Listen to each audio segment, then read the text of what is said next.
Mengapa kita... Presiden Joko Widodo mengatur pembayaran royalti kepada pencipta, pemegang hak cipta, atau pemilik hak terkait yang digunakan para pengguna lagu atau musik di karaoke, bioskop, restoran, kafe, pub, klub malam, dan diskotik. Kewajiban ini dituangkan dalam Peraturan Pemerintah Nomor 56 Tahun 2021 tentang pengelolaan royalti hak cipta lagu dan atau musik. Selain pada tempat tersebut, dalam PP diatur kewajiban membayar royalti juga berlaku pada beberapa penggunaan, yaitu seminar dan konferensi komersial, konser musik, pesawat udara, bus, kereta api, dan kapal laut, pameran dan bazar, nada tunggu telepon, bank dan kantor, pertokoan, pusat rekreasi, lembaga penyiaran televisi, lembaga penyiaran radio, hotel, kamar hotel, dan fasilitas hotel. Dalam pertimbangan PP-nya, Jokowi menyatakan kewajiban diberlakukan demi memberi perlindungan dan kepastian hukum terhadap baik pencipta, pemegang hak cipta, dan pemilik hak ekonomi atas karya mereka. Tim Liputan Berita 1, Jakarta. Ya, Presiden Joko Widodo mengatur pembayaran royalti kepada pencipta, pemegang hak cipta, atau pemilik hak terkait yang digunakan para pengguna lagu atau musik. Keputusan Jokowi mendapat sejumlah tanggapan, terutama dari kalangan pengusaha yang merasa keberatan dengan peraturan ini.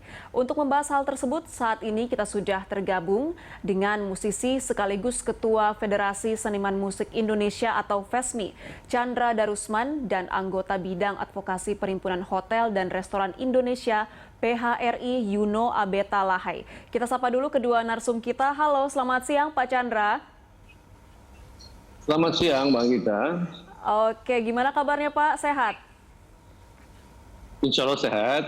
Alhamdulillah. Nah, ini Pak Chandra kita juga sudah bergabung sama Pak Yuno Abeta Lahai dari PHRI. Halo Pak Yuno. Halo Mbak Gita, selamat siang. Oke, terima kasih sudah bergabung bersama kami di Lunch Talk siang ini. Nah, ini saya mau tanya ke Pak Chandra dulu. Pak Chandra, ini Presiden Joko Widodo sudah menandatangani PP soal royalti musik ya Pak. Ini kalau dari tanggapan teman-teman musisi sendiri, gimana sih selama ini kesepakatan atau kebijakannya antara pembagian hasil antara pencipta lagu, pemegang label, dan juga dengan pengusaha? Ya, terima kasih. Salam dulu kepada Pak Yuno ya. Mas Chandra. Sebenarnya baik, alhamdulillah. Sebenarnya hal ini bukan hal baru, Mbak, karena sudah berjalan sejak tahun 91 ya. Jadi sejak lama itu LMK ataupun namanya Lembaga Manajemen Kolektif memang sudah ada perjanjian dengan PRI ya. Apalagi secara historis tuh kami dulu punya perjanjian dengan Pak Ponco Sutowo ya, dan sampai saat ini. Nah, PP 56 hanya sekedar reminder ya, reminder bagi mereka yang belum memiliki lisensi dan belum membayar royalti ya. Itu juga berlaku buat tadi yang Mbak juga sebutkan ya, pengguna-pengguna lainnya. Jadi tentu bagi musisi satu hal yang gembira kan, tapi mungkin bagi pengusaha satu hal yang kurang menyenangkan, apalagi dalam masa COVID ini. Tapi ya ini bukan hal baru, intinya begitu. Oke, jadi kalau ini sebenarnya bukan hal yang baru, ini kenapa harus dibuat PP lagi Pak? Mungkin sebelumnya ada audiensi dengan pemerintah soal pembagian royalti antara pencipta lagu dan juga kontribusi dari pengusaha yang menggunakan karya cipta dari pencipta lagu itu sendiri. Ya, jadi sebenarnya kalau dikupas lagi ya, PP 56 ini ada dua hal besar ya. Pertama, tadi saya katakan, reminder kepada mereka yang belum membayar royalti dan mengambil lisensi. Tapi yang kedua, yang lebih penting sebenarnya, yang terobosannya adalah pemerintah akan membangun database lagu dan musik serta aplikasinya. Ini yang sebenarnya menjadi terobosan utama PP 56 agar supaya pembagian royaltinya lebih adil, lebih akurat, lebih terpercaya. Ya. Tapi karena faktor kedua ini kurang menarik ya buat khalayak umum, sepertinya tenggelam dalam pemberitaan, tapi yang muncul hanya kewajiban membayar yang buat pengusaha pusing ya. Okay. Kita memaklumi, tapi kita juga saya rasa LMK juga ada kebijakan lah ya, masa COVID ini ada keringanan lah pasti ya.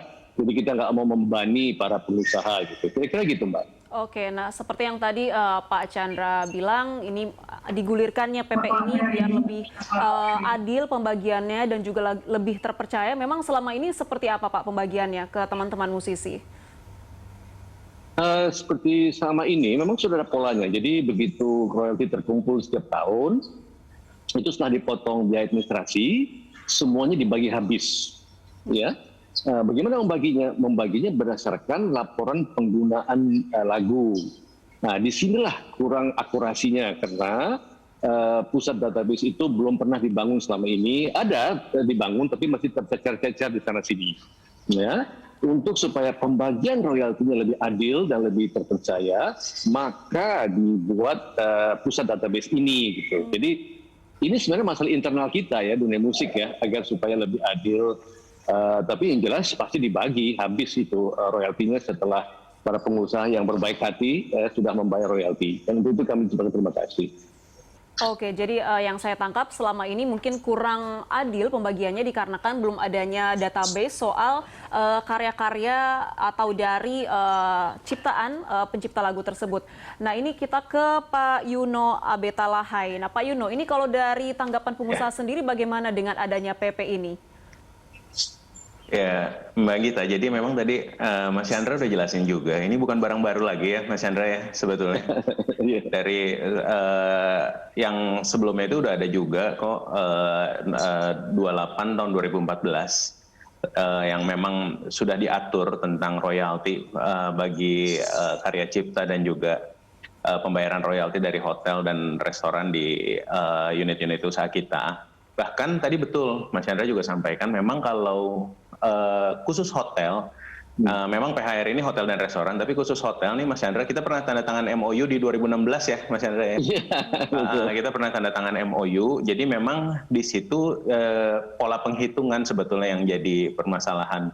Jadi saya tegasin lagi nih Mbak, sebetulnya bukannya kita keberatan membayar royalti, kita sadar bahwa itu adalah hak yang harus memang menjadi hak bagi para musisi, terima kasih, baik penyanyi maupun penciptanya ya Mas Chandra ya gitu. Terima kasih. Cuman pola penghitungan yang kadang-kala yang tertulis di dalam aturan itu yang membuat bingung. Nah, memang waktu itu sempat ada polemik antara LMK di daerah yang ternyata pemahamannya berbeda juga dengan LMKN ya Mas Chandra ya. Nah, kalau menurut kami dari PHRI justru PP yang sekarang ini PP 56 ini justru membuat semuanya itu mengerucut kepada LMKN. Jadi memang single decision, tidak membingungkan kita sebetulnya jadinya gitu.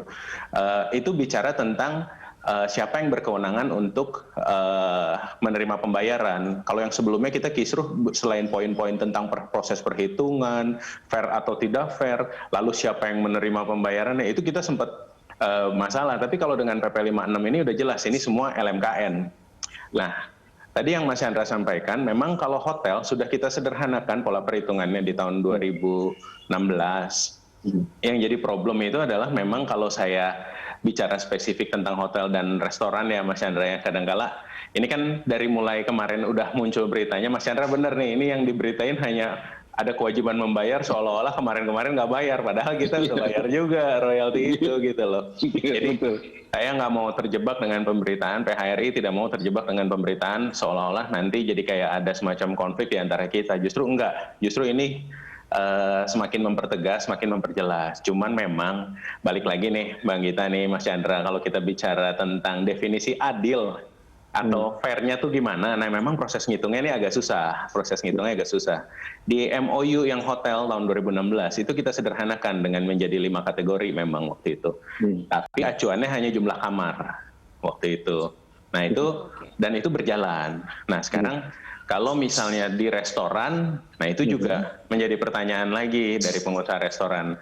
Ya memang usaha kita sekarang dengan adanya COVID yang pandemi ini menjadi pukulan, dengan adanya ini tentunya pasti ada reaksi lah. Karena kan ini jadi ada biaya gitu.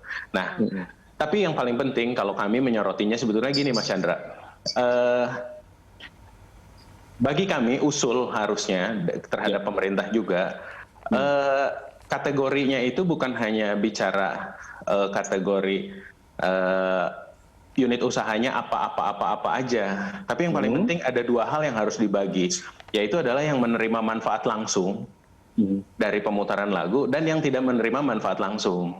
Contoh misalnya, maksud saya kalau yang menerima manfaat langsung tuh kayak kategori usaha karaoke misalnya, Mas Chandra. Kalau karaoke itu kan memang kalau nggak ada lagu, nggak ada musik, ya nggak ada yang dijual sama dia kan gitu. Oh ya. Ya.